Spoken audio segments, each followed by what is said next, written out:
언제나 어렵고 지루한 미술을 쉽고 재미나게 풀어드리는 레차트의 대현쌤입니다.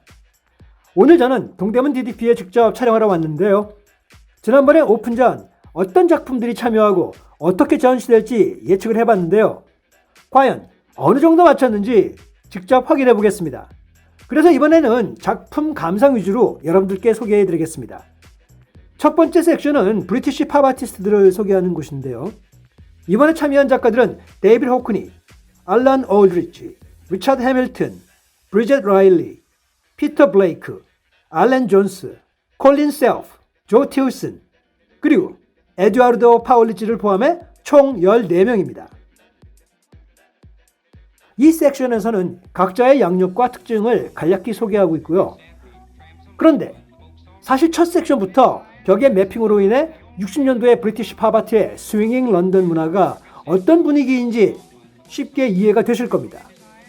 특히 여기 이 영상물들을 보면 작가들과는 직접적인 연관은 없으나 그들이 놀던 시대, 그들이 활동하던 무대가 어떤 것이었는지 아실 수 있게 됩니다. 록앤롤, 고고 댄스, 화려하고 과감한 패턴과 색상의 패션, 헤어스타일 등등 지금과는 매우 다르다는 것을 좀 느끼실 겁니다.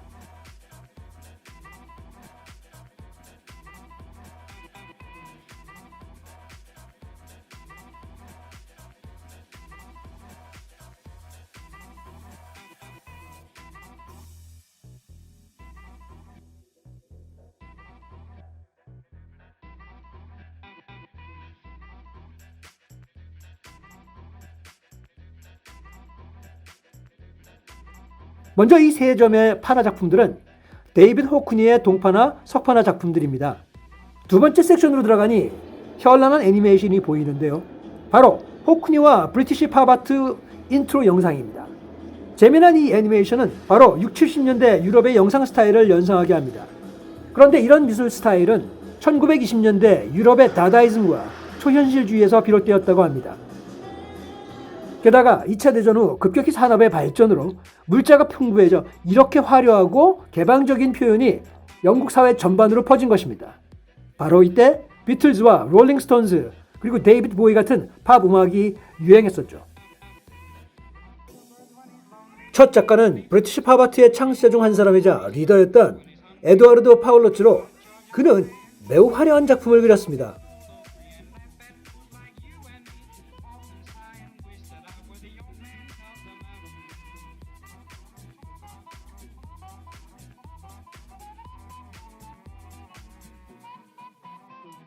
자, 그리고 두 번째 작품들은 팝아트 콜라주로 유명한 리차드 해밀턴의 작품들입니다. 이 작품은 자화상인데요. 영국의 대표 추상화가였던 프란시스 베이컨의 영향을 받은 작품입니다. 그리고 이 작품은 아주 유명한 작품인데요. 자세히 보시면 당시의 혁신적인 물건들을 잘 배치하였는데요. 당시에 대량 생산, 대중문화를 상징하는 그런 물건들이었습니다.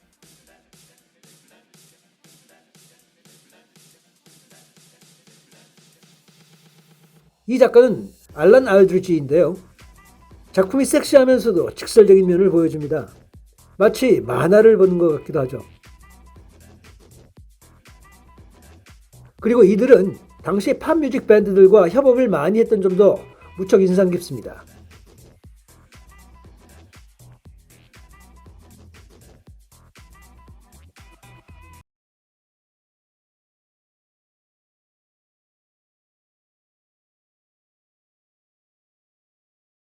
그리고 다음은 피터 블레이크입니다. 피터 블레이크는 아웃라인이 강하면서도 매우 화려하고 강렬한 색상을 쓰는데요. 기존의 회화라기보다는 일러스트에 더 가깝다는 느낌이 듭니다. 게다가 이 구도들을 보면 중세 히네르머스 보쉬의 작품들이 마치 생각이 납니다. 이번 전시에서 보여주려고 하는 어떤 핵심 안건은 팝아트를 통해 과거의 소수만을 위한 하이아트에서 벗어나 우리의 일상을 가감없이 표현하는 데 있습니다. 이때 활성화의 트리거가 된 것은 바로 셀럽들인데요. 이런 영향이 지금 현재 K-팝, 아니 BTS 현상으로도 연결되는 거죠.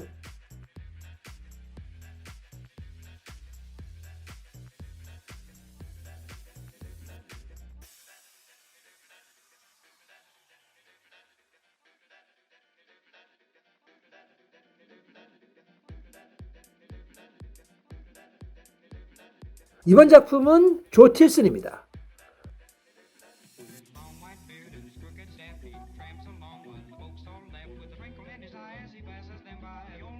그 다음 부스로 옮기면 섹시라는 작은 부스가 나오는데요.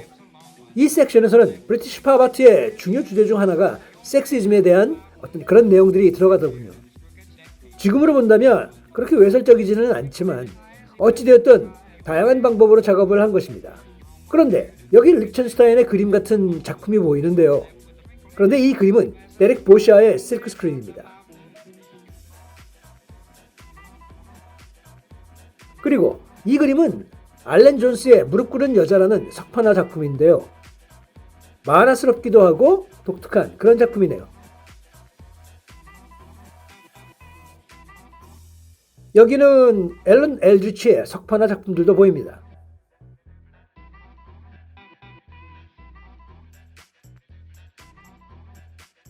다음 방에 들어가니 마치 호크니의 수영장 느낌이 확 드는 방이 있는데요. 벽을 모두 거울과 함께 공간감을 주며 꾸며주었지만 개인적으로는 아무런 영감이 나지 않습니다. 이번 전시에서 특이한 것이 올림픽 같은 행사에 관련된 포스터 작품들이 많이 보이는데요. 그들의 기법상 아주 적절한 미술이 아니었나 그렇게 생각이 됩니다.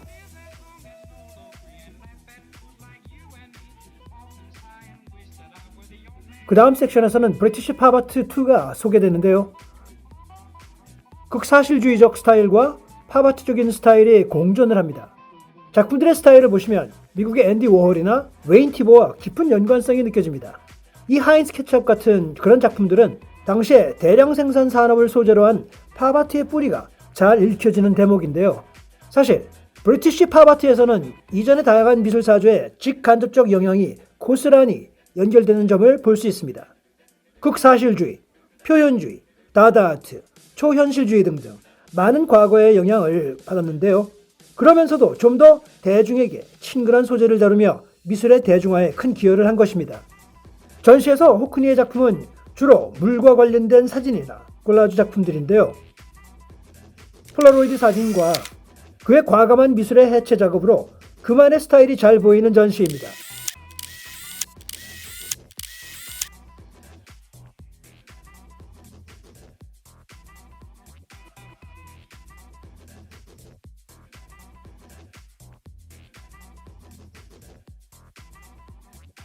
이번 전시를 통해 호크니가 얼마나 피카소의 영향을 많이 받았는지 알 수 있었던 전시인데요.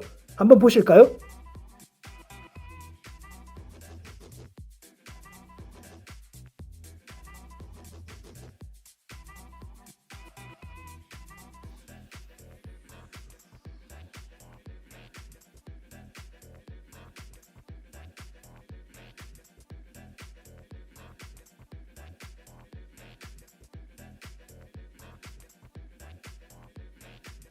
호크니는 우리가 잘 알듯이 끊임없이 그 자신을 혁신적으로 발전시키는 작가인데요.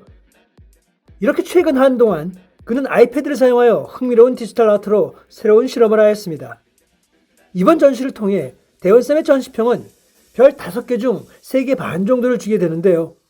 데이빗 호크니 전시에 대해서는 다소 실망스럽지만 우리가 잘 알지 못했던 중요한 미술사조인 브리티시 팝 아트와 런던 스윙잉 운동은 꼭 소개되어야 할 그런 전시로 이 부분은 국내 최초였기 때문에 높이 평가할 만합니다.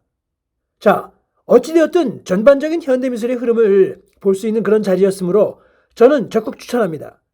오늘 내용이 좋으셨다면 좋아요와 구독 부탁드리고요. 다음번에 더 좋은 내용으로 찾아뵙겠습니다. 그럼 안녕!